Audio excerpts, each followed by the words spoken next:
Good afternoon, everybody. My name is Simon Kaner. I'm the Executive Director of the Centre for Japanese.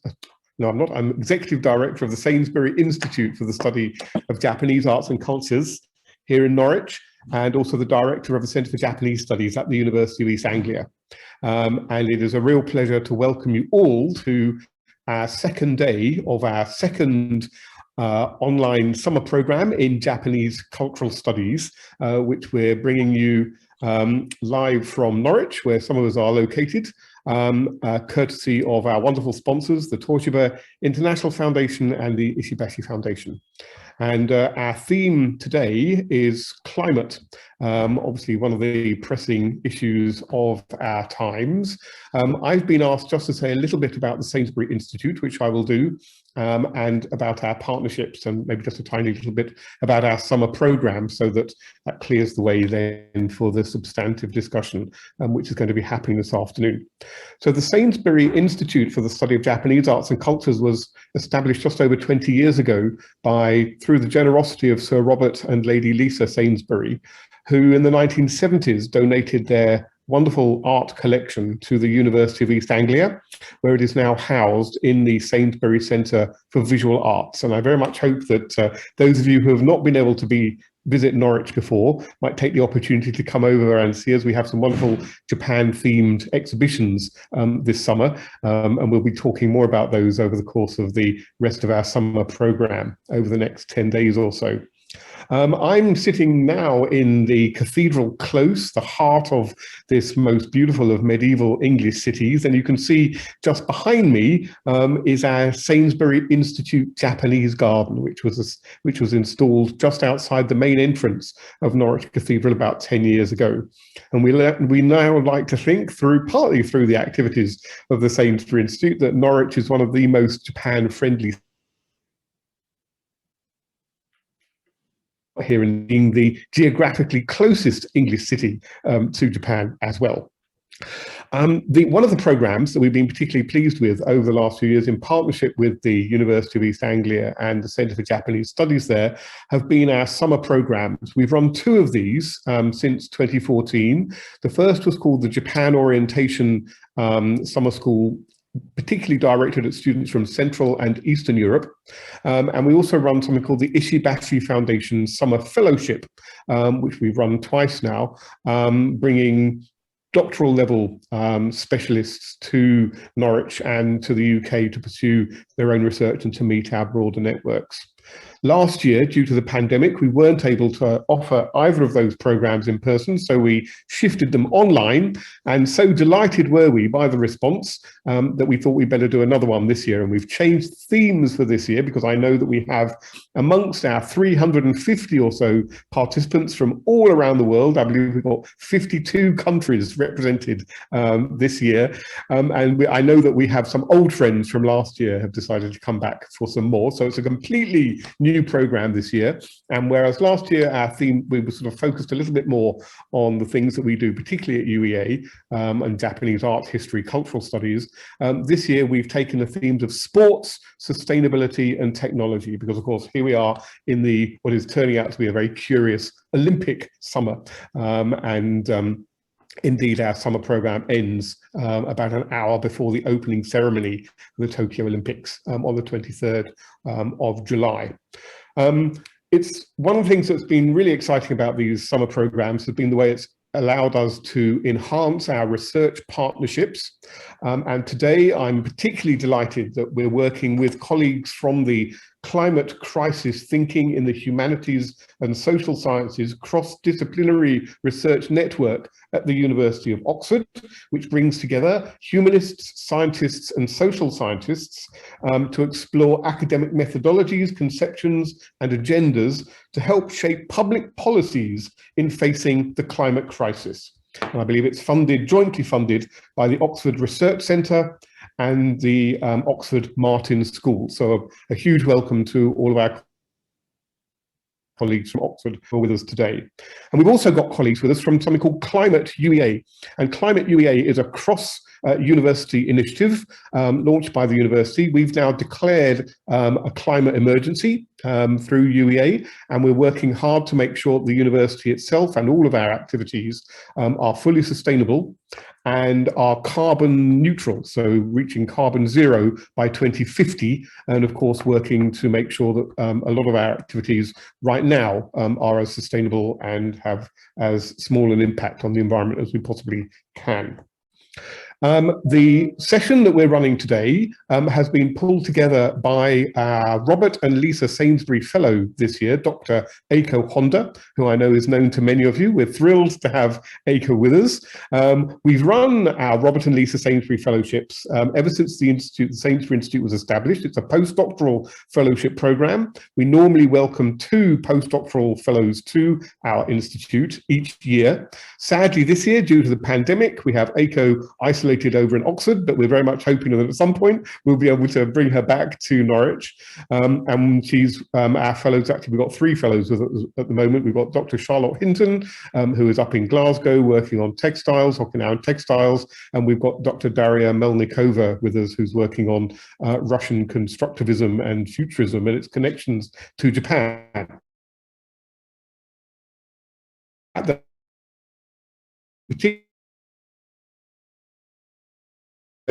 idea of the range of topics that we today count as Japanese visual arts. So wonderful to have Eiko with us. I can see that we've got to say it's wonderful to have old friends and new friends joining us for this session, and all of our participants on our online summer program. And I believe that we are also joined by members of the public today. So a very warm welcome to all of you. If I could say, please do use the Q&A and the chat functions. Yesterday we found that the chat function was buzzing. There was an awful lot of activity on there, so it's worth keeping an eye on that while we hear the various presentations. And if I could steer you to our 2 websites, www.sainsburyinstitute.org and also www.japaninnorwich.org. It's worth having a look at those, and you can keep up with all of our activities. Sign up for our newsletters and do keep in touch and let us know what you think. That is all that I'm going to say. I'm going to hand over now, I believe, to Eiko and your colleagues, and I very much look forward to the discussion this afternoon. Thank you very much indeed. Okay, thank you so much, Simon, for the fantastic introduction as usual, and thank you so much everyone for joining us. I am absolutely delighted to be joined by so many people from around the world with this to talk about this important topic. So today's roundtable is going to explore something larger than I addressed in the event blurb of this session, which is how our knowledge of nature is actually not so natural, but instead it is inescapably cultural. So this is also the case with the global research and international policy making behind the climate crisis.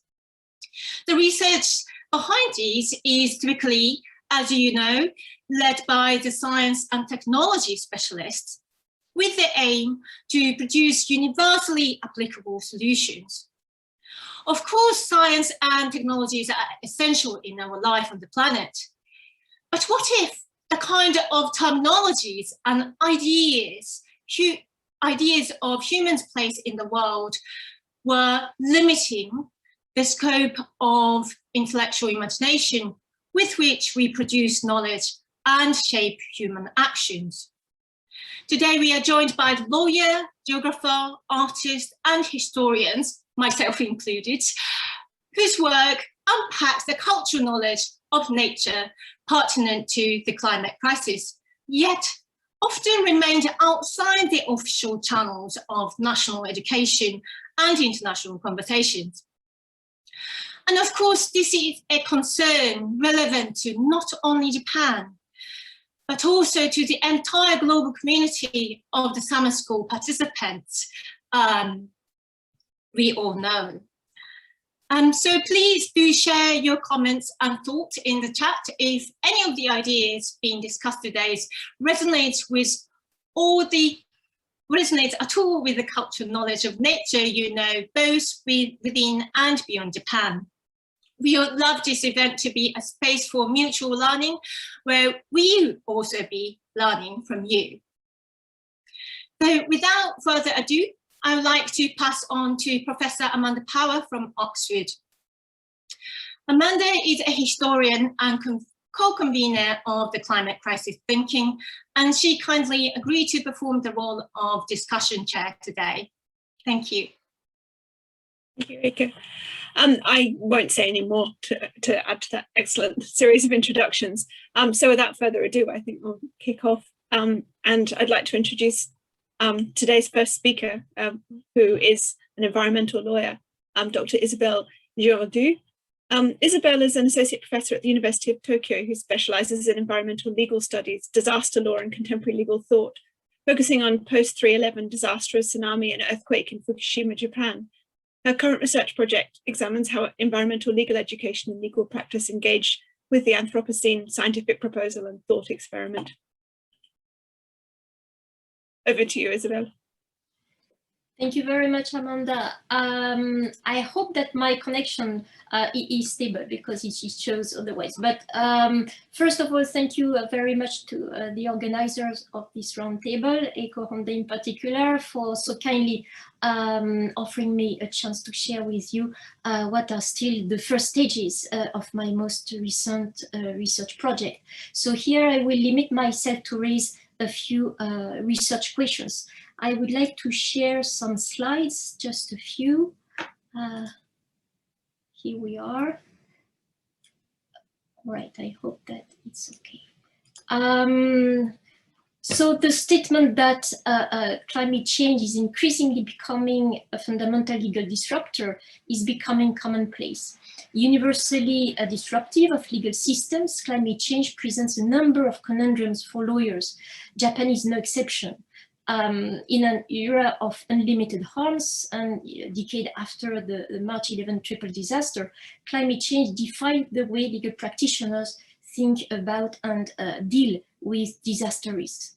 How then and to which extent do practicing lawyers contribute to shape the legal system's response to continuously rising risk of more frequent and higher impact disasters in Japan? In the face of climate disaster risks and the challenge that climate change-induced extreme events represent, would legal practitioners seek to expand existing substantive frameworks, or would they have to innovate further, thus contributing to the progressive recrafting of Japanese law normative project beyond the application and incremental development of existing rules and doctrines? So let me see. Sorry.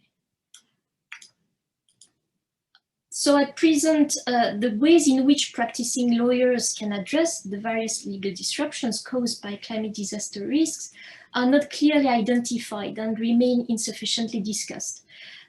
So expanding on Lister's work on the convergence of climate change law and disaster law, as well as on recent studies on crisis lawyering, my current research explored the practical and theoretical condition under which climate disaster risks arise as a new area of legal practice in Japan.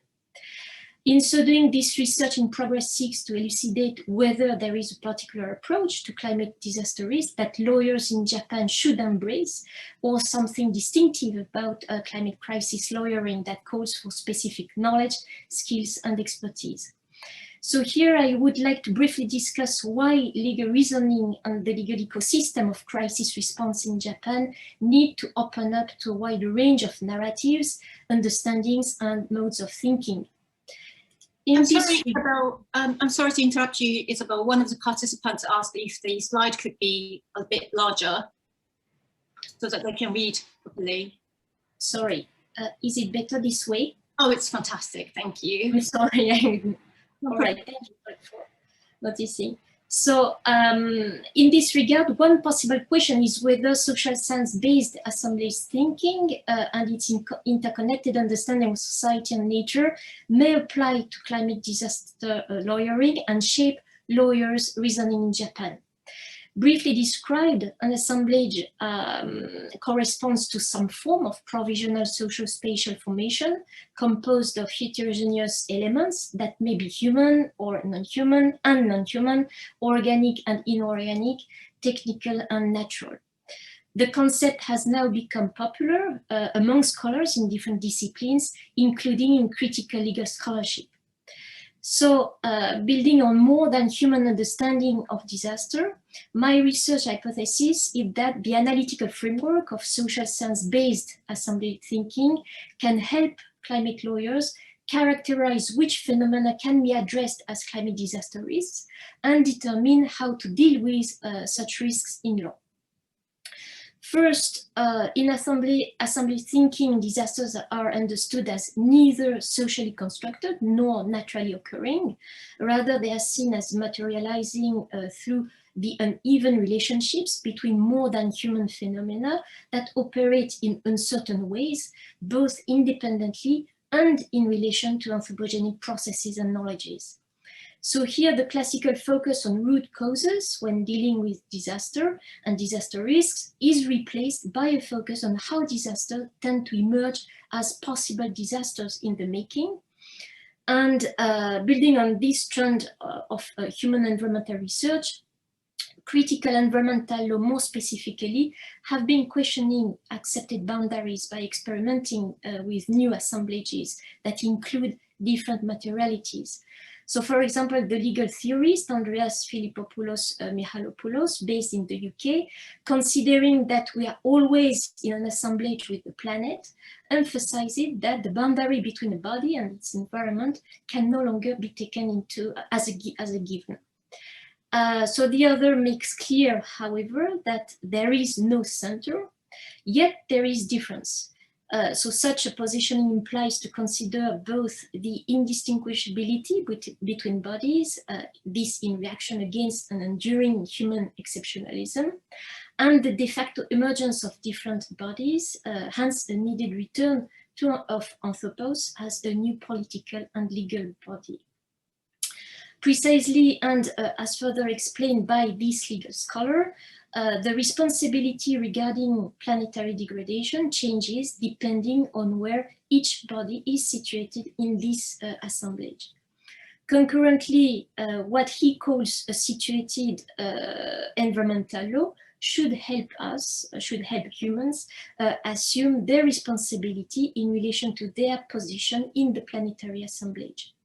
So now back to my initial point, what still needs to be elucidated is the exact value of assemblage approaches for legal practice in Japan. Confronted to the continuously rising risk of more frequent and higher impact climate change induced extreme events, to what extent and in what ways do practicing lawyers engage with the more than human or social natural understanding of disaster? For example, would social science-based assemblage thinking help legal practitioners address the various legal disruptions observed in the aftermath of climate change-induced extreme events? This inquiry goes beyond the question of when and to which extent legal practitioners integrate scientific knowledge in their legal practice, this reflecting a wish to mobilize science's cognitive authority, for example, in a climate change litigation, as it is actually occurring in Japan. So as you see, all these makes a lot of questions. And one last point is that ultimately this inquiry intends to shed further light on the emergence in Japan of climate disaster risk as what we call an extra-legal concept, means a concept that exists outside the law, but is nevertheless used by different types of lawyers in the process of legal reasoning. Thank you very much for your attention. Thank you very much. That was incredibly interesting. Thank you. I'd like to turn on to the next panelist now, who is Daniel Niles from the Research Institute for Humanity and Nature in Kyoto. His work inquires how different forms of traditional environmental knowledge remain sensible throughout time and continue to be relevant in the challenges we face today. He's also creative director at Eocene Arts, a gallery specializing in Japanese traditional environmental arts. His publications include The Charcoal Forest, Sensing the Agencies of Nature in Forms of Experienced Environments, and World in a Basket, Material Culture, Ecology and Aesthetics, forthcoming this year in Techniques and Culture. So if I might hand over to you now, Daniel. Okay, thank you very much. So Chris is going to hit my slides. There we go. I think you can see those. Yeah, that's excellent. Thank you. Okay, great. I would like to thank also Eiko and Simon Kainer and the Sainsbury Institute for inviting me to participate in this event. It's really nice to be here, wherever here is, to talk about this topic, because I think that it's a very important one, and it's a very tricky one, and there's no way, frankly, to do it in 5 minutes or so. So I will do my best to introduce a few ideas about that I hope are relevant to the general discussion. As a geographer and as someone interested in environmental knowledge and material culture, I'm going to take kind of more of a material cultural approach to the question of climate crisis, environmental change. And I want to end basically by saying that, though it may seem a bit disjointed at first, that the key aesthetic decisions or the key aesthetic questions that we face today aren't really primarily about the subjective human experience, but about the place of humankind within the whole earth. And that, for me, is an interesting way to reframe what it is that we're doing, and it allows us to draw upon a huge pool of human experience in this very realm, something that I think is very relevant to climate and especially to sustainability. So here we go. Chris, why don't we go on to the second slide there? Are you there? Oh, there we go. Okay, so how to recognize the role of traditional peoples in creating the nature whose conservation is of such concern today. And how do we do this in a way that doesn't only attempt to translate those past generational efforts into simple quantitative measures that are relevant to our science today? For example, the measurement of ecosystem services. But instead, how do we take account and validate, legitimate, and respect the knowledge systems that have indeed actually created the Earth as we know it today? Well, this question to me points to epistemological and ontological frontiers, and that I think that we are still very much struggling with, and require us Westerners, scientists, to release a bit the exclusive and universal claims to insight on the workings of nature and about the actual entities and agencies of the earth. And I think it requires a closer attention to the kinds of knowledge that have sustained human communities for even millennia and that still remain vital in the world today. So next slide, please. And I will do so, as I said before, through material cultural complexes.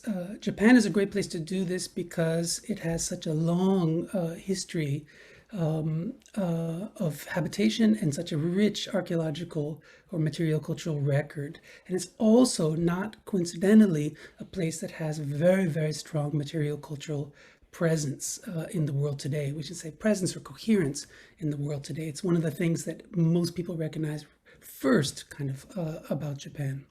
And I would like to suggest that there's an important link between material culture and the environment, and that in fact there are many ecological understandings that are embedded within material culture, which is to say that we can't have those material cultural objects, and today I'll talk a bit about baskets in particular, without having also that ecological knowledge. And that, in fact, many of these things have been designed, in a sense, to convey that very ecological knowledge through time. And so we can say, in that sense, that if objects and practices that are connected to them persist for thousands of years, it's because the knowledge that they contain and convey also remains sensible to people through the generations. Sensible in the sense that it's intelligible to people, and sensible in the sense that it's relevant to their living practices. So we can say in summary that material culture is one form or one mode of knowledge transmission and exploration of the potential that lies in the material world. And you see here my images, a few quick images, which I won't talk about in great detail, but on the left, a couple of very kind of classic Jomon pots made about 4,000 years ago, and then a basket that's made in probably the early 20th century. And one can note right away that the forms are very, very, very similar. And that in fact, when you look at them much more closely, they seem to be almost a kind of transposition of ideas in material. Yeah, there's much more to say about this, but I keep on going. So Chris, please, next slide. So I would like to examine the ecological foundations of material cultural knowledge and traditions in two major dimensions. One, in regards to materials knowledge. Here we can say that material culture can act as an expression of cultural understandings of ecological properties of specific materials, of clay, of bamboo, of tree saps and other things like this. And also, in the second dimension, in the second sense, that we can say material culture represents people / place, people's place knowledge. So that the practices that surround the making and use of material things and the practices through which a thing's significance is present in society can become an expression of a people's understanding of how to live in their places. And so I'd like to use two quick examples in order to explain each of these dimensions of environmental knowledge. One taken from Japan and one taken from California. Next slide, please. In Japan, I focused just on one, in order to kind of give you a taste and really not much more. I focus on one bamboo basket artist of the 20th century, Izuka Kansai. He is really, I think, one of the geniuses of Japanese bamboo basketry, and I think also one of the most remarkable 20th century modern artists, in the sense that his art is always closely linked to environment, to ecological knowledge. And I think that's a very interesting example for us to pay closer attention to. And here is, in his words, a bit about his practice. He says, in Japan, bamboo forests exist everywhere. In the middle of these forests, among 200 or 300 species, I never stopped looking up in order to find a good stock that I could transform into a basket. It sometimes happens, even after a whole day spent looking, that I find none. If I am lucky enough to find one, I must transport the bamboo as is, without damaging it, to my home. Then I let it dry for 3 months. Once dry, the bamboo stock must be split with a single cut to obtain thin strips, which I then carefully polish. It's only at this particular moment that I can, at last, weave and plait according to what my heart dictates. I do not plait them with my hands, but with my heart and my body. And so here we are seeing right away that there's this interesting connection between the aesthetic dimension, the art of an object, and the internal knowledge of material. And sorry, next slide, please. Okay, next I turn to basketry in California, because California, previous to colonization, is also, along with Japan, one of the great basket-making hearts of the world. And in fact, for probably about 8,000 years, basketry was the fundamental tool by which people were able to live in California. There were very few other kind of technologies, a few stones and flints, obsidians, and of course the use of fire. And other than that, basketry was really the fundamental technology by which people lived.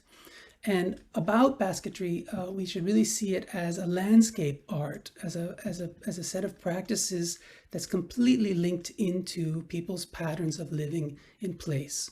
And here we have a great quote by Ed Rosbach in his wonderful book, Baskets as Textile Art. He says, the traditional process, the basketry process, requires time and a stable existence, one season to the next, and a general sense of the appropriateness of the activity to the total life. Certain grasses at certain times of the year, selected and sorted according to certain standards, worked at certain seasons in certain moist atmospheres, according to certain techniques into certain forms with certain decorations for certain purposes. And so here we see that everything is coming together in the creation of an object. The seasons, the places, the landscape, even the social configuration, or we can say the social situation at a given time of the year. And so that all of these meanings are present in the basket at the same time. Over time, the basket's tasks and its foods, its seasons, its place, the kind of knotting and weave and pattern and shape and embellishment, each become associated with the others, each invoke the others, so that there's a kind of open unity between the different elements and a cycle of positive associations that is present in the basket, in its use and in the basket itself. So we can say that from the basket makers and the user's point of view, the interior surface, what we think about as being the utilitarian dimension, and the exterior surface, or what is often treated by anthropologists and by art historians as the kind of decorative elements, are actually in practice indivisible. And so are, as we say, so are also a basket's functional and decorative characteristics. Next slide, please.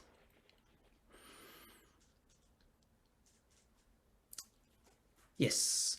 So one way of putting this more succinctly is to cite Tim Ingold, who's done a lot of really wonderful work in this field, who says, like other things, who says that I can say that, like he says, baskets reflect and embody the generative principles embedded in the material conditions of their production.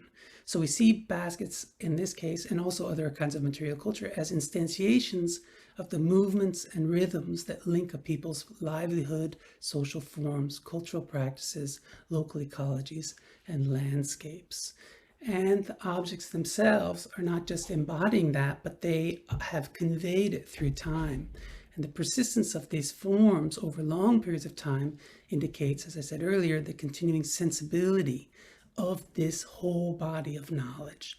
And in this sense, baskets and other things too, but in this case, baskets are total objects. They express a people's understanding of how to live here. And there's a second dimension, and this is very interesting, the way in which material cultural objects are associated with an aesthetical experience. There's a very interesting thing that I'm beginning to think about, and I think that is important to our consideration of the content of sustainability. Powerful aesthetical experiences, whether these are festivals or feasts or some kinds of rituals, or even those that are conveyed by individual things, are the kinds of things that allow the practical mind to sense the continuities, the deep breathing continuities that compose as a single flow what otherwise appear to be relatively discrete realms of everyday life. These kind of experiences are material and metaphysical at the same time, in the sense that they exist in the minds of people experiencing, but they also are really pointing to key qualities and sources of value and potential in the world around. Next slide, which is the last one. So as Eiko mentioned in her introduction, sustainability and now the climate crisis has been discussed largely as a question of really a kind of technical arrangements, the conversion of energy systems and agri-food systems and so on. It's presented as a kind of super complex managerial problem. And in doing this, it's always relying upon a Western scientific knowledge of the environment, Western scientific knowledge to set the boundaries or the thresholds that define the human activities that correspond to our best scientific descriptions of the biosphere. And when you speak instead to some of the sustainability science people, or when you ask to them, what does sustainability feel like? Things come to almost a complete stop. And it's interesting because that question of what sustainability feels like is really an aesthetic question. It has to do with our sensuous experience, the experience through our various senses of the earth. And it's so in that sense, when we're talking about the conversion, the transformation, or however you want to call it, from our unsustainability to our sustainability, we're really talking about also an experience about our understanding of our place within the whole earth. And I think that we can take benefit in that from that perspective, in the great efficiency that traditional cultures of various kind, and Japanese culture also in particular, have been so successful in conveying through time, that there is in the aesthetic world, we can think of the aesthetic experience as a kind of a learning, or as a kind of a code, even identifying what people understand to be the essential knowledge and the essential elements of the world around them, the internal social, the internal bodily, and the external, the material and the metaphysical. And that this aesthetical, and that aesthetical traditions, in a sense, represent humankind's best understanding, best knowledge of how to live here. And this seems to me very relevant to the crisis that we face today. So I'm sorry, I think I've gone over time, but I would like to conclude with that. Thank you very much. Thank you very much. That was really lovely, and it was making me think of Ursula Le Guin's carrier bag theory of history, where the basket or the carrier is the way of looking at history, rather than the kind of person on the pedestal, or the violent person who's looking towards the heavens for triumphs. It's a nice thing. I am going to now introduce the next speaker, who is the historian Dr. Nadine Willems. She's a lecturer in Japanese history at the University of East Anglia, and the author of the monograph Ishikawa Sanshiro's Geographical Imagination, Transnational Anarchism and the Reconfiguration of Everyday Life in Early 20th Century Japan. It's published from the Leiden University Press. She specializes in the intellectual and cultural history of modern Japan, with a focus on the politics and literature of dissent during the first decades of the 20th century. So over to you, Nadine. All right, so I had a very quick technical problem, but I'm back. Thank you for this introduction, and thank you also to ECHO for inviting me. I think the more I hear about this topic, the more I'm interested in all the directions that it can take. As you probably said, though I haven't heard, I am a historian and an intellectual historian. So I've been looking particularly at the non-state actors and how these actors respond to crisis. When I say non-state actors, people who are not, in fact, who don't belong to institutions or official institutions of knowledge and so forth. They're non-state, they're dissenters, they are independent intellectuals. And so my question really today was about how did they respond to a crisis? What language did they use in order to respond to this crisis? The title indeed is Climate Crisis, it's in the title. And so which sources of knowledge are exploited in crisis situation by these people? And I would like to, as a historian, to go back a little bit in time. Perhaps Christopher can show the first slide. So if you look at past crises, one of the main crises of modern Japan, of course, was the mid-19th century perception of a Western threat for Japan. And it is at that point that really geographical knowledge becomes a key source of understanding and motivation for action. And this underscores the importance of particularly human geography as being both epistemological, so seeking the truth, how to assess the situation in a way, but also practical and sometimes moral and ethical, what to do, what do we do about this crisis.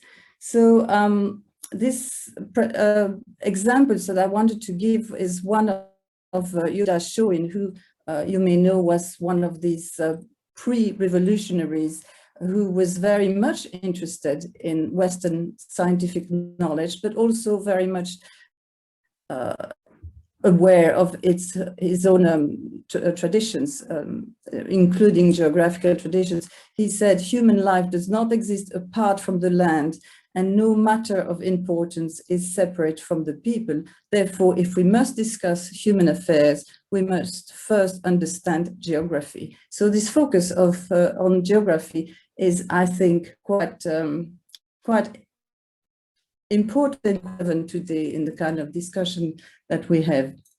Another one of these geographers, it was Fukuzawa Yukichi, who also responded to that crisis of the mid-19th century, the Western threat. And his view, of course, was also to explore the possibilities of geography as knowledge. He published in 1869, actually, the first edition of this all the countries of the world, Sekai Kunizukushi, to really assess the place of Japan in the world, and again, his way to respond to a crisis.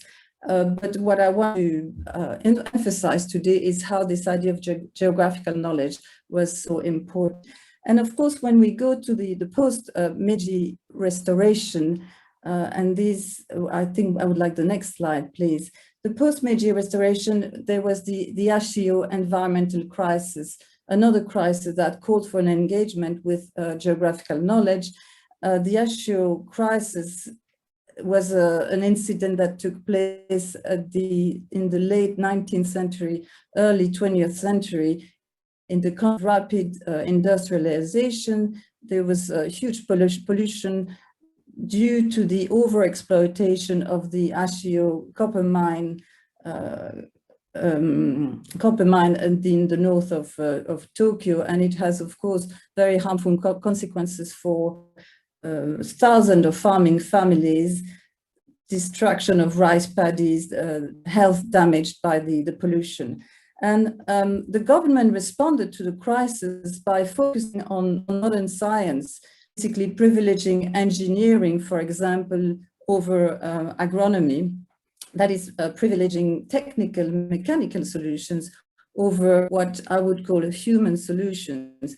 For example, rather than addressing the core of the problem, how to produce copper without disrupting farming activities, the government decided on eradicating the village of Yanaka, a village in the region, where they decided to impose the creational basin to collect the pollution, the polluted waters. And he comes in, Tanaka Shozo, who many of you may know as one of the first nature conservationists in Japan, and who supported the victim of pollution and displaced families until his death. Actually, he moved in with people resisting the relocation of that village, the eradication of that village. And I would call Tanaka Shozo a grassroots geographer. Grassroots because he was not involved, of course, in formal educational institution, but he was a real practitioner of geography. He was walking along the rivers and measuring the water levels in the polluted areas and relating these to the exploitation of the mine. He developed what he called his philosophy of doku, so poison, and nagare, the flow, emphasizing the need for a balanced nature-human interaction, which is really the core of what human geography is about, is to assess the impact of nature on humanities and vice versa, human activities on nature, and how there is this dynamic exchange, dynamic interaction between nature and the environment. And for him, the nature was in constant movement for Tanaka Shozo. And the inherent process of motion in nature had to be allowed to operate freely.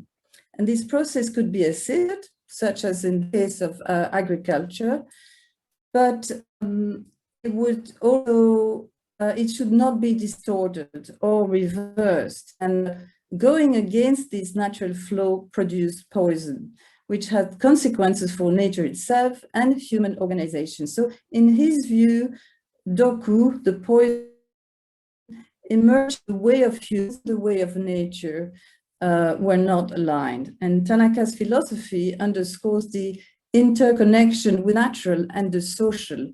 So he suggested that an investigation of nature, an assessment of nature, if you will, must guide the principles of socio-political organization. It was a preliminary condition for the management of human affairs. Now, as a historian of modern Japan, my focus and my first book was Ishikawa Sanshiro, who was a non-violent anarchist, anarchist here in the sense that he had a view of the world very much on the understanding of this interconnection between nature and the human communities. And Ishikawa Sanshiro had been with Tanaka Shozo to this Yanaka village, and he had supported Tanaka in the campaign, anti-pollution campaign. He too engaged with geographical knowledge to develop his socio-political vision. And his answer to the crisis that he was witnessing, and time we're talking about 1910, 1920s, when he really developed his vision. So his answer was that the crisis was not only environmental, it was also in a way a civilizational crisis. It was after the Russo-Japanese War, Japan's imperialist expansion. So he was very concerned about this race, this path, this developing path on which Japan had embarked, and that seemed to lose sight of possible crises, including environmental crisis like the one witnessed with the Ashio problems, the copper mine problems. So his own vision and kind of answer to the crisis was what he called domin seikatsu. In his own way, he was a grassroots geographer too.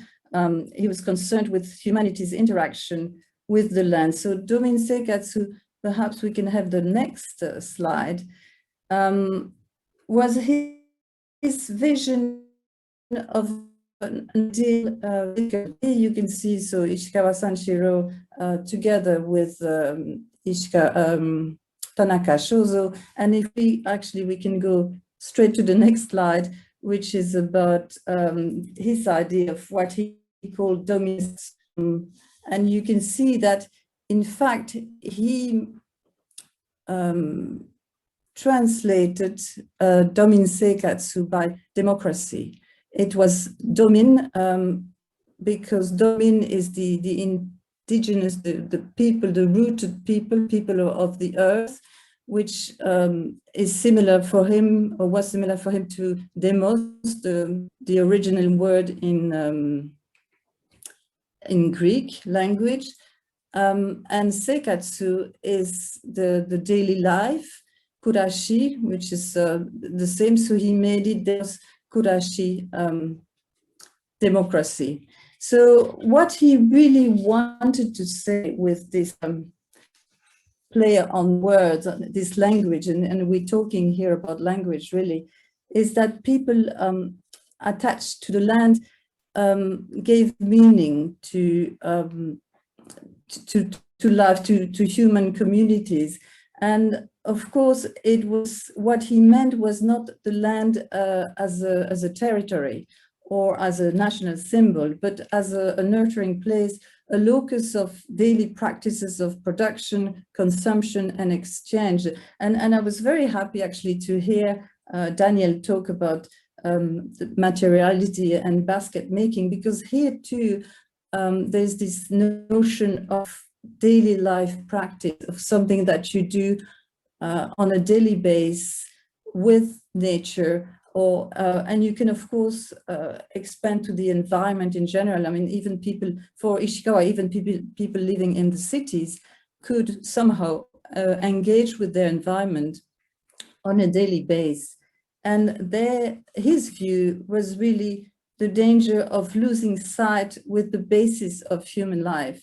In other words, without the kind of geographical knowledge where there is a heightened awareness of human activities on the land, or a heightened awareness of this human nature interaction, we will not see the crisis. So I'm going to leave it here. I know it's a very brief, a very short summary of what someone like Ishikawa, on-state actor, was after. He was after spotting the crisis and trying to maintain this level of interaction with the environment, so they would not go too far, or we would not miss seeing the crisis. And sadly, Japan at that time seemed to have missed seeing that crisis. Okay, thank you. Thank you very much for another wonderful contribution. So moving on, just so that we don't run out of time, I'd like to introduce our next speaker, who in fact you've already met. So Eiko Honda, who specializes in intellectual history of modern Japan, and it's a 2021 Robert and Lisa Sainsbury Fellow at CISJAC. She's interested in the ways in which humanity has impacted the articulation of modern scientific truths within the wider context of social, political, and ecological crisis.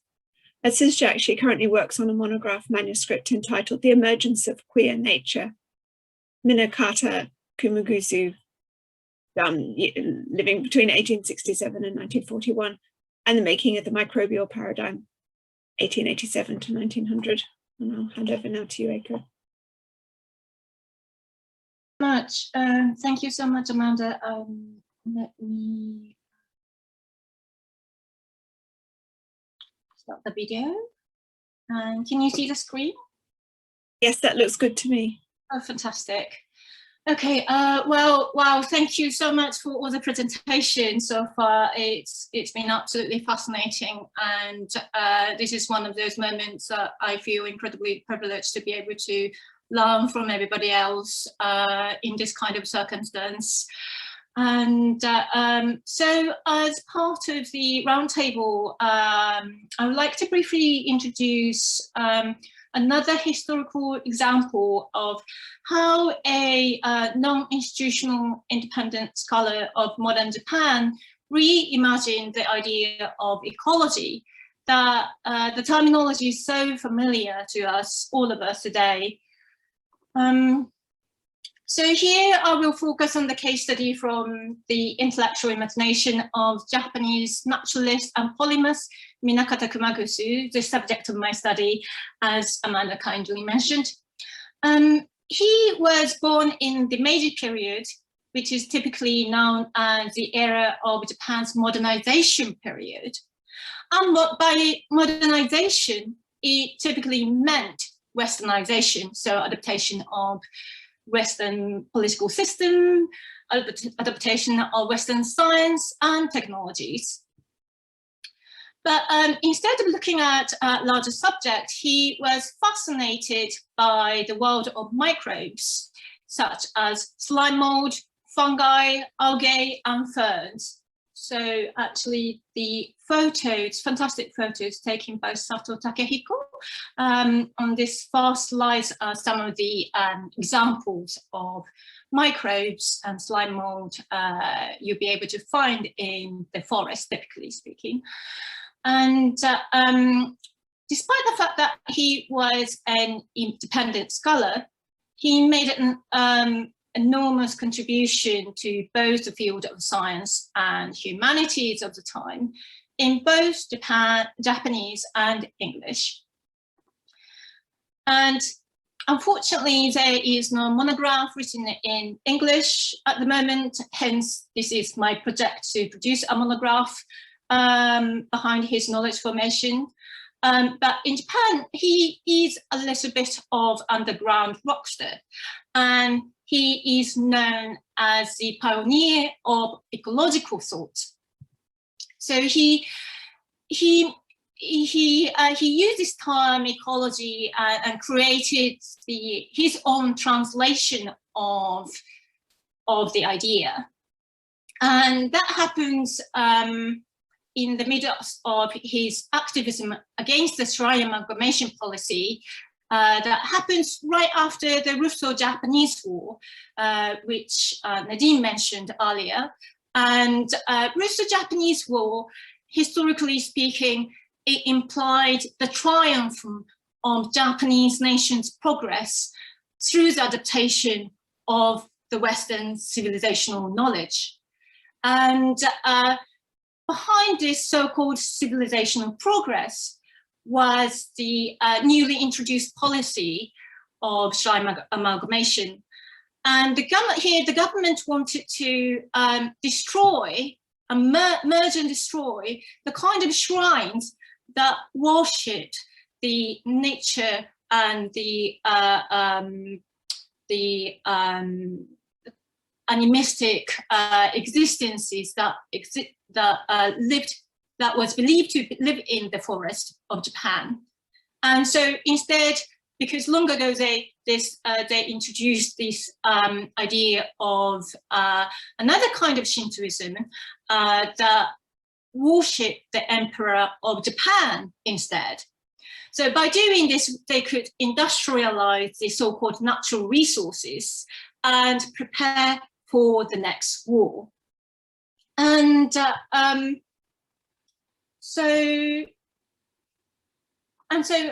within this intellectual imagination, when we talk about Kumagusu as the pioneer of ecological thought, it's important to question, what do we really mean by a pioneer?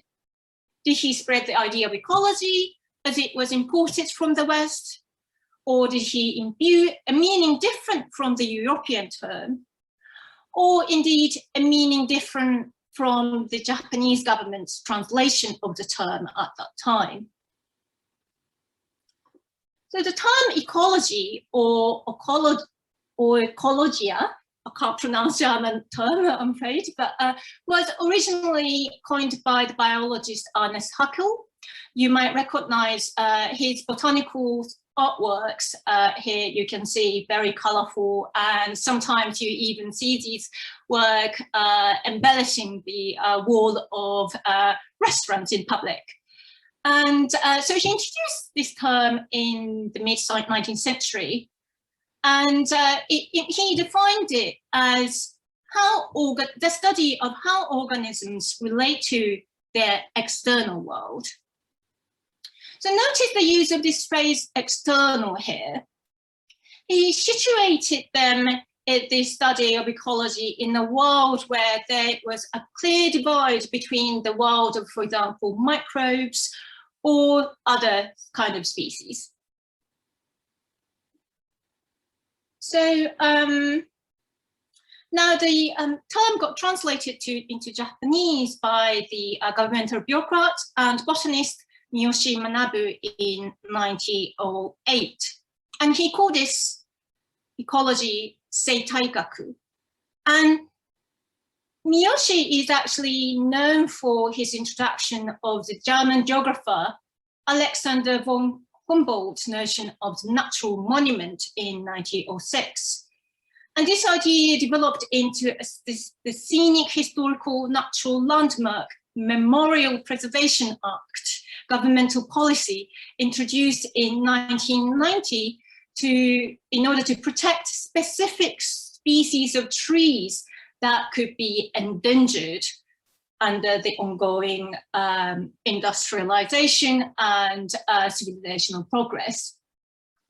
So for Miyoshi, ecology, or his version of seitaigaku, carried a worldview where each species existed independently in their own term, and it was humans' responsibility to protect these precious species, and without necessarily contextualizing them into wider dynamics of with other species or human actions that can be problematic to their existence.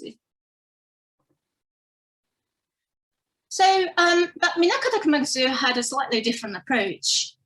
Instead of simply adapting Miyoshi's translation, he gave a different kanji to Seitaigaku, as you can see here. And this translation of ecology, he implied, it was a study of, it was a study where plants, animals, and microbes do not necessarily exist separately from everything else. Instead, ecology was a study that ought to encompass the dynamic between their habitat, the state of human mind in the society, and the human relationship that exists within this. So this idea is very much resonates with what Isabel introduced earlier in the presentation, the contemporary newly emerging notions of the environment and ecology in the legal studies today. And perhaps it also resonates some of the points made by Daniel and Nadine earlier. So yeah, I'm very much looking forward to expanding on our the interrelating ideas among us later in the discussion. Thank you. Very much, Eiko, for that. Let's move on to the last of our presentations. So the last one comes from the artist Eiko Soga, who's currently reading for a DPhil at the Ruskin School of Art in Oxford. Through ethnography-led art practices, she explores the interrelationships among historical, cultural, emotional, and natural landscapes, and how an art can embody felt knowledge of the more than human world. She can't join us live today, but she has sent us a pre-recorded video. And she's also generously shared her short film for us to watch. It's called Ainu Hunter Mon-chan.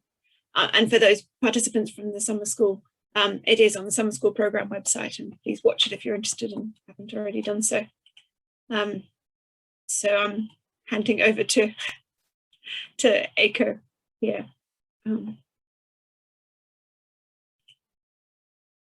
Hello, my name is Eiko Soga. I'm currently reading for PhD at the Ruskin School of Art in Oxford, and I work as an artist in England and Japan. I wish I was with you all today, and I'm sorry that I couldn't be.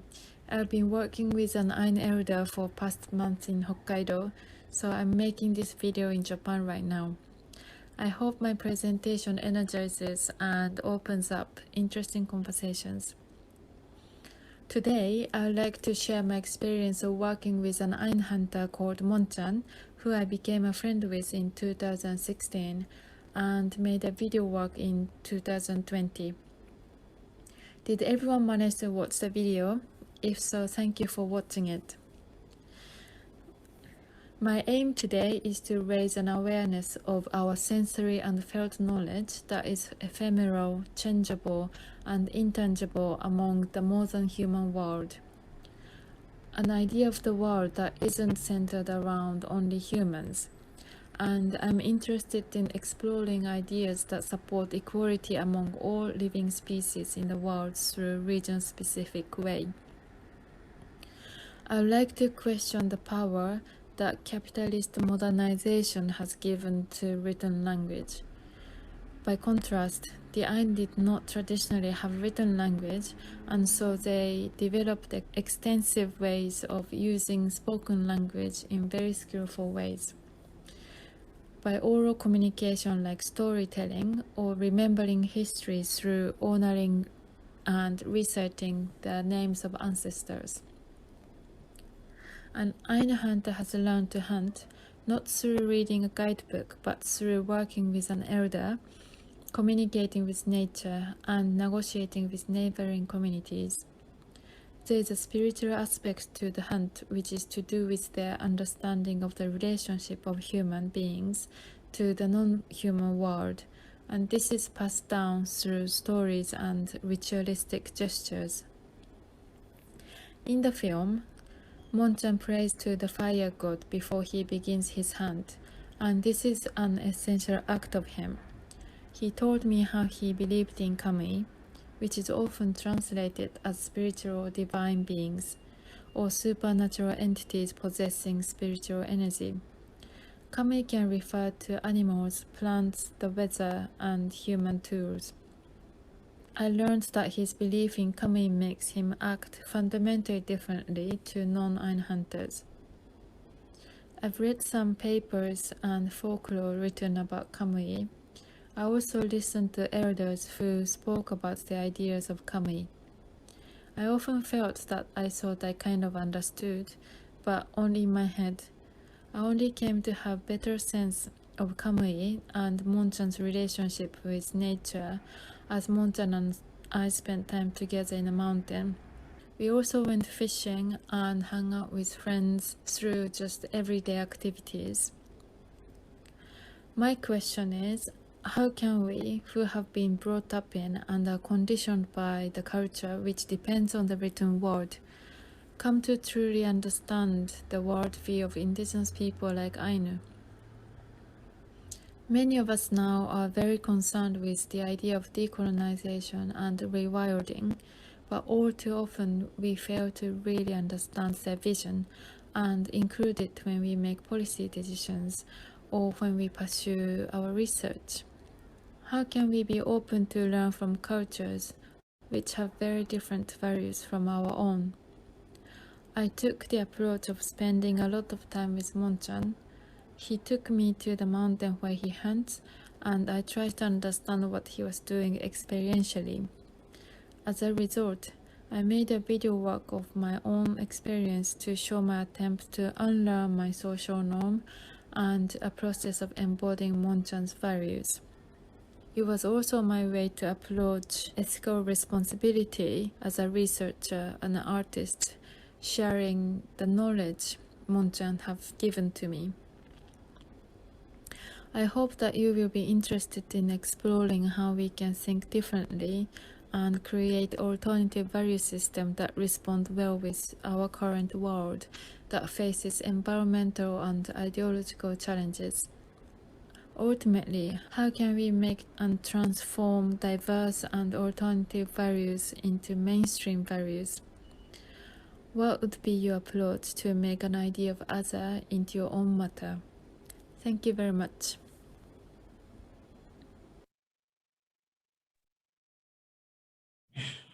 Well, thank you to Eiko for that. So we have about 20 minutes left in the session today. Not very many questions in the chat as yet, so please do put some questions into the chat if you'd like to have them answered by the panelists. But I wonder while we're waiting for that to happen, it would be quite interesting. I think the sense I've sort of kept a moderate eye on the chat, although I certainly haven't seen everything. There's a lot of interest in both the amongst the panelists and amongst the audience in the question of how localized ways of knowing and localized terminologies might be useful for understanding perhaps the more local aspects of the climate crisis.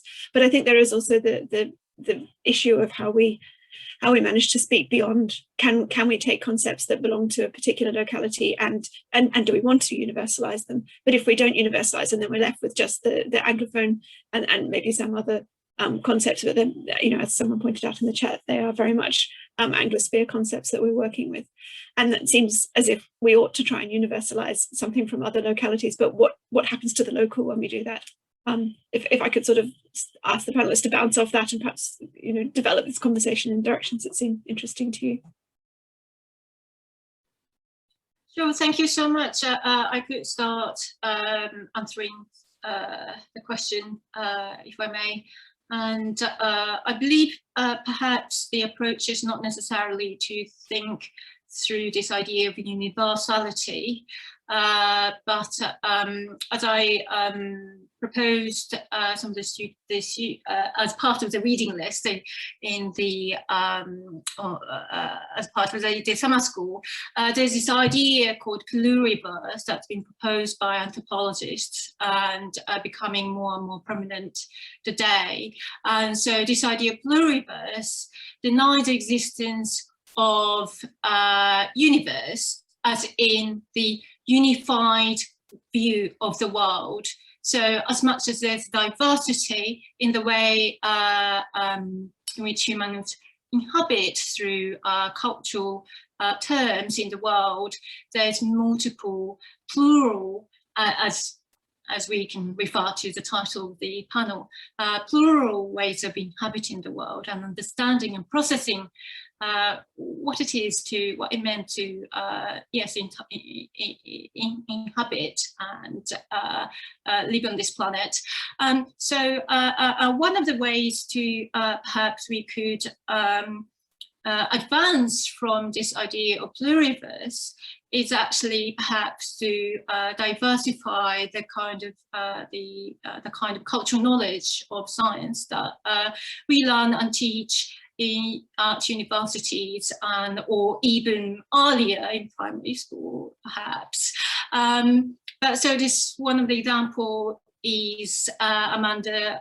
When I was doing PhD at Oxford, she kindly brought me into this the University of initiative called Diversifying STEM Curriculum, where historians and anthropologists and science scholars got together to introduce other forms of not necessarily Western knowledge of history of science, but ideas that's pertinent to us, our way of knowing today, that's somehow being omitted from the main curriculum or around the STEM.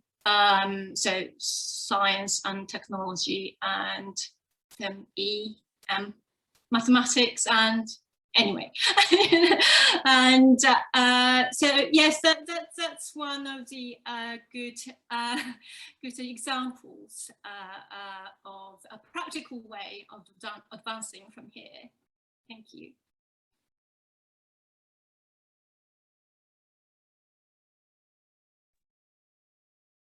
Sorry. Would anyone else of the panelists like to come in on this particular question, or also do have a look at the question and answer? There are some directed at individuals if you want to pick those up as well. Can I say Please. something quickly? Okay, great. Yeah, thanks. Yeah, those were thanks so much to all the panelists here for all these presentations. And just following a little bit on what Eiko was saying there, it seems to me that there's a problem that, you know, on the one hand, there's an argument in the sense that can there be a new space for some other thing which is not the dominant way of knowing or defining the crisis that the societies around the world face.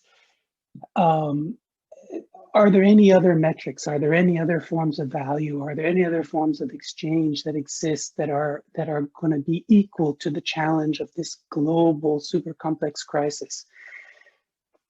And casting the problem in that light makes it seem as if essentially there can only be one level of solution, or there must be one fundamental level of solution.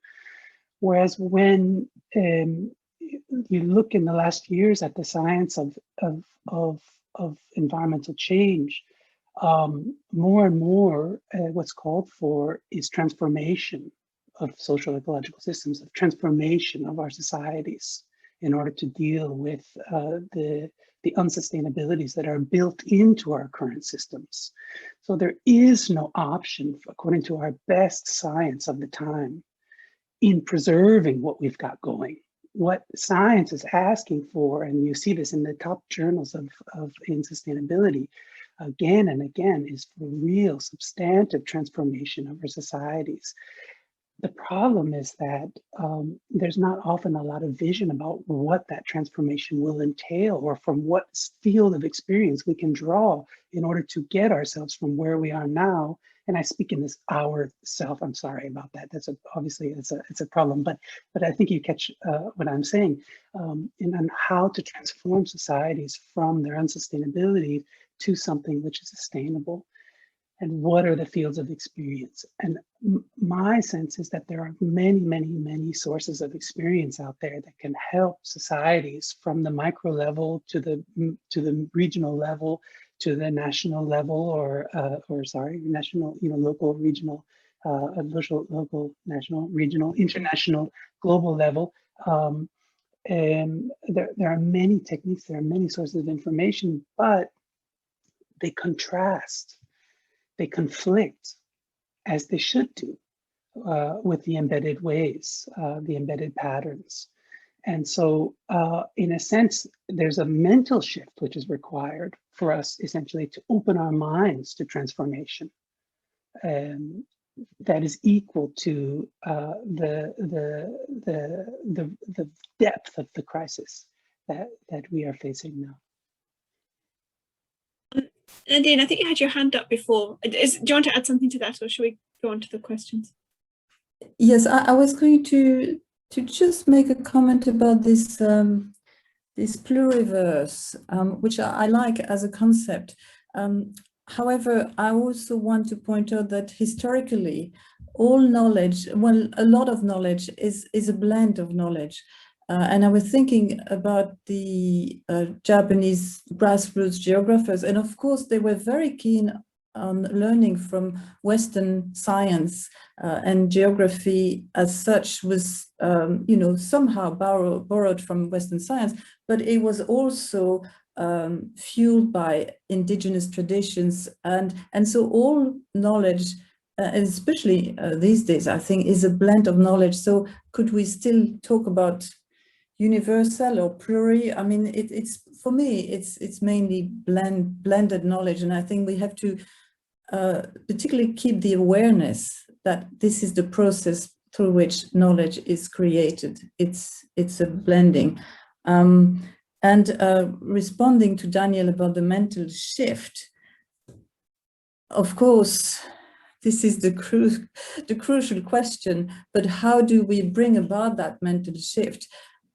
Can we impose it from above, which is, as we can see, not always that easy, but how do we actually bring it in from below? And perhaps we can go back here to this idea of everyday practices, which is one way of bringing in knowledge or different knowledge from below rather than having it imposed from above. These are really questions to consider in this particular context. Fantastic point. Thank you, Nadine. I think there are a lot of interesting questions coming up in the Q&A, so I wonder if we could sort of briskly go through as many as we can. So the first one, which came in quite a long time ago, I think was for Isabel, which was, what is the Anthropocene narrative? Yeah, thank you. Actually, I was planning to be back to this point. I should have used this expression in the plural narratives. As you may know, so the dominant Anthropocene narrative has been developed by various scientific disciplines, including atmospheric chemistry, climatology, oceanography, geology, and so forth, partly based upon Earth science models. The Anthropocene is a term that is increasingly used to define a new planetary epoch, basically one in which humans have become the dominant force shaping Earth's geophysical composition and processes. So at first, social scientists have seemed to be retreating from the playing field delineated by Earth system scientists. However, the Anthropocene has been progressively sparking a wide range of interdisciplinary conversations on the state of the global environment, and is now engaged with across diverse academic fields, including the legal field.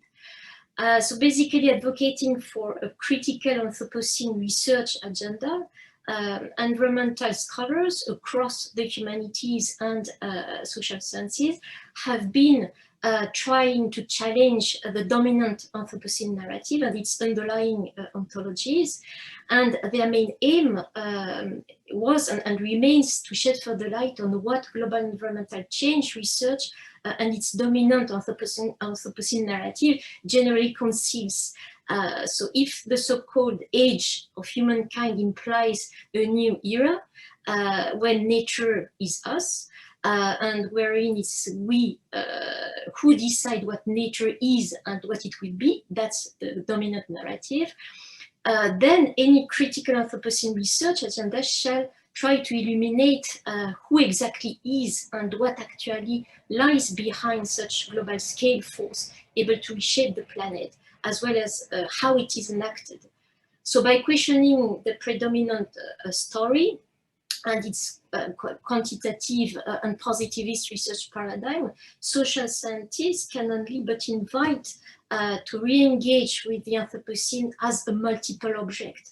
And so envisioned this way, the Anthropocene not only implies different consequences for different places and social groups, but also opens up a space wherein a variety of approaches to social ecological relations can be debated and contested. And so my attempt is to make more explicit connections between this Anthropocene framework and narratives and the possibility to apply in praxis, in legal practice, which corresponds to my understanding to a kind of everyday practice, this notion of specific modes of thinking called assemblage thinking.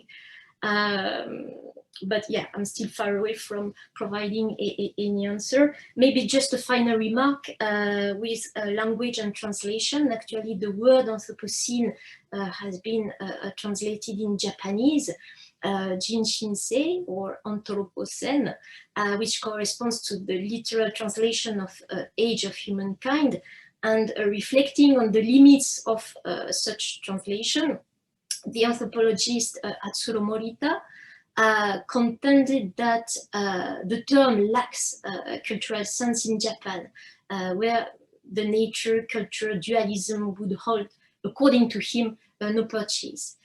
So according to him, this raises some concern in the Japanese context, where the Anthropocene lenses might render invisible a variety of processes precisely because they do not fit within this dual scheme of nature and culture. But this comment is interesting, but can be discussed. Thank you. It's possible for the panelists to answer, and I wonder whether this is the best thing to do actually, to answer the specific questions relating to papers in the chat, and because we now have 23 unanswered questions. So you can actually type answers and everyone can see the answers you type in. And I wonder whether we might focus on the slightly more general questions, if that's, Eiko, are you happy with that? So in that case, if we skip over the questions about basket making and the copper mine incident, if you two wouldn't mind perhaps putting a little bit in the chat about that, in the Q&A box about that. If we move on to Tatil's question, as a fellow artist myself, I want to ask how you think we can use art as media to impact the community around us on the climate change and actually make a difference, not just art, how us as individuals can work around the climate and force a change. So how can art be used? Does anyone want to pick that one up, or is it more one for Eiko Soga? One might expand it actually to any of the disciplines we've been talking about. I mean, a question for me as a historian is how can historians have an effect? And I think this must be the same across the board. Amanda, can I just say a little bit about that? By all means. First of all, amazing presentations. Thank you very much. I've learned a lot, and it's always amazing following what's happening in the chat and just all of these different lines start up. But I'm just wondering, in the Sainsbury Institute, one of our academic associates is Professor Adrian Favell, who's worked a lot on art as social activism. And he's been very much involved with contemporary art movements, very contemporary art movements in Japan. And I'd recommend anybody who wants to know more about that, maybe look up Adrian Favell. I'll stick his name in the chat as well. and you might want to follow some of his projects. And I know if you look on the Sainsbury Institute website, there's a really interesting lecture of his, an online lecture of his, I think, which addresses some of those issues that might be interesting to those of you wondering how art can be used in a more proactive sort of way.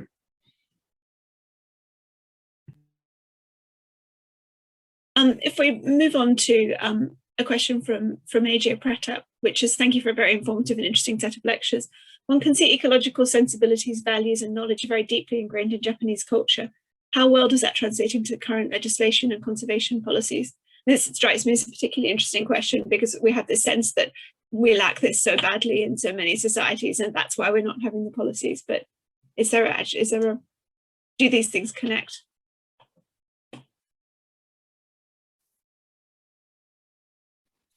I wonder if anybody wants to have a go at that.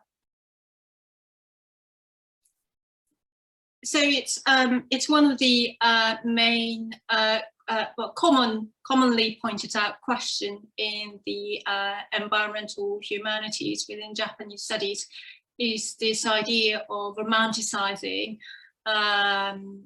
human relationship to nature. Within Japanese studies, how Japanese people are exceptionally close to the nature. However, this contradicts other historical phenomena, including the 3/11 tsunami and earthquake, and what happened afterwards, for example, and perhaps Isabel can expand on that briefly. So yes, it's a very important point you raised, and it's something that should be looked at very critically. The fact that there's a difference, that somehow this arena of cultural imagination of around the human relationship to nature, somewhat segregated from the policy making that the government is pursuing. Thank you. Irene. Yes, I think so. I want to respond just to that point about this romanticizing of nature, and whether actually there was a question whether we can find in Japan or from Japan some ways of dealing with nature that are perhaps different. And this question mentioned Fukushima, of course, and Minamata. And I think that although clearly there have been some problems and policy issues about the way nature is treated, you can call it like that, there's also a lot of interesting things coming up from the way of with which people have responded to crisis. And I think that if you look at, for example, Fukushima, I mean, there's a whole literature and a whole set of actions that have taken place in order to respond to the crisis from artists, from local activists, and that go around, or perhaps around or through the policy making itself, which is not always adequate or does not always respond correctly or as it should to these crises. So you have to look at the responses and perhaps also the dissent that has been taking place across time, and see how people have opposed policymaking and what they proposed in order to deal with the environmental crisis differently. Thank you. We've run up to the end of the allotted time. Now, I don't know whether the panelists want to stick around and take a few more questions, or whether the Zoom session's going to suddenly shut down. Give me a steer, someone. I'm fine, but the Zoom session won't shut down, so if people are happy to keep going for a little bit longer, we can. Or should we take another sort of 5 or so minutes, and anyone who needs to go, obviously, feel very free to do that. So if we keep on moving down the questions, panelists, feel free to pick out questions that interest you as well.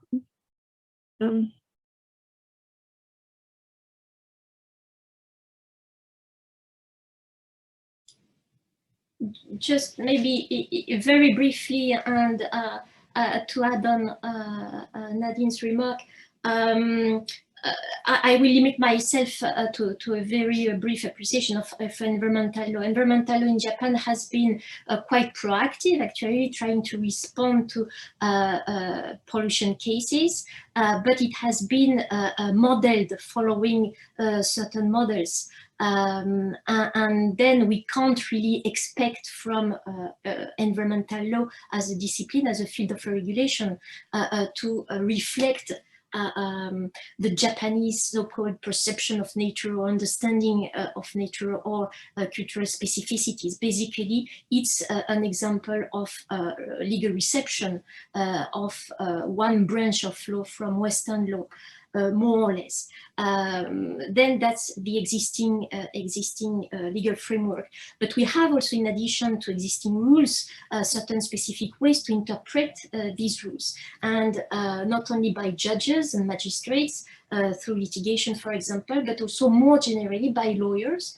And by lawyers, I refer to to several types of and categories of lawyers. And then here I can see a possibility to interpret in a certain way existing rules and to innovate. So confronted with pollution cases or disaster, what we call cause lawyers have this possibility to interpret existing rules based upon their understanding of the context and what they hear from local populations, from certain victims and so forth. And here I can see some margins to invent something a bit different and maybe less disappointing than existing rules. And we can hope that this practice accumulating could then inspire a legislature that at a certain point, in order to keep legitimate existing rules, have to adapt them, even though it's a long process, of course. But then I would be very interested in being back to what we call cause lawyers and reflect again on the margin they have. For example, trying to draw from assemblage thinking. But so that was just my short remark. Thank you. So a sort of recurring theme in the questions, maybe this should be our last point of discussion, is how any of us make a difference using our disciplinary expertise or our creativity, and how this can penetrate into international conversations and have a policy effect. This is the big one for all of us, I think. But any thoughts on this from anyone in the panel?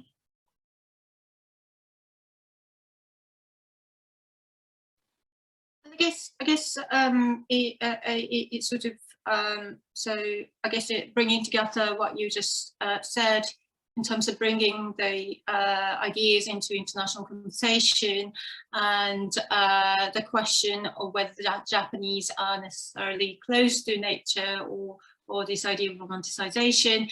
I guess it's very important when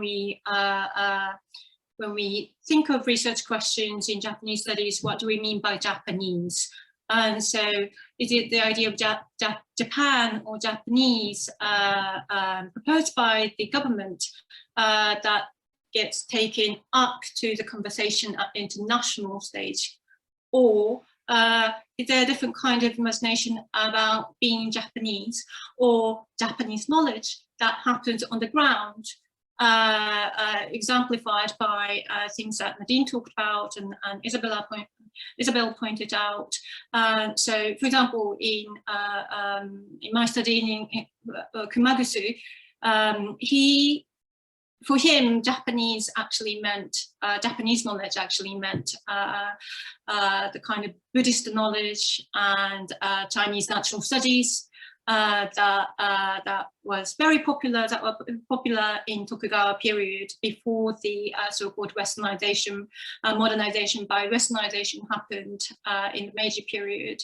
So whenever he said Japanese knowledge, it didn't necessarily mean the kind of Japanese knowledge that pursued by the Meiji government, but then the kind of knowledge that he as a child and young person found in the local region of the Kii Peninsula, where the Wakayama Prefecture exists today. So yeah, thank you.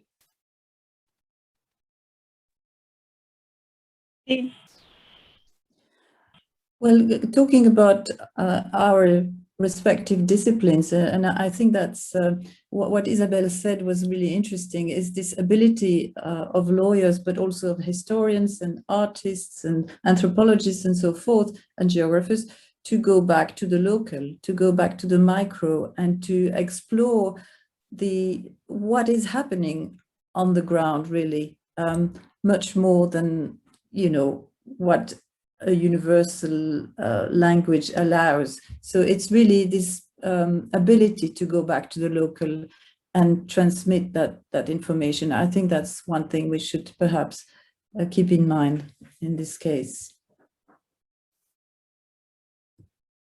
Thank you. I think unless any of the remaining panelists want to come in, perhaps we should wrap things up. Daniel, did you? Okay. I wasn't quite sure how to interpret your expression. Well, look, thank you very much for an absolutely fantastic session. I've been looking forward to this for a long time, since Eiko first envisaged it as a round table, and it's been really fascinating and a lot to think about. So thank you very much to all of you, and thank you also to the audience for so much good thinking and so many interesting questions.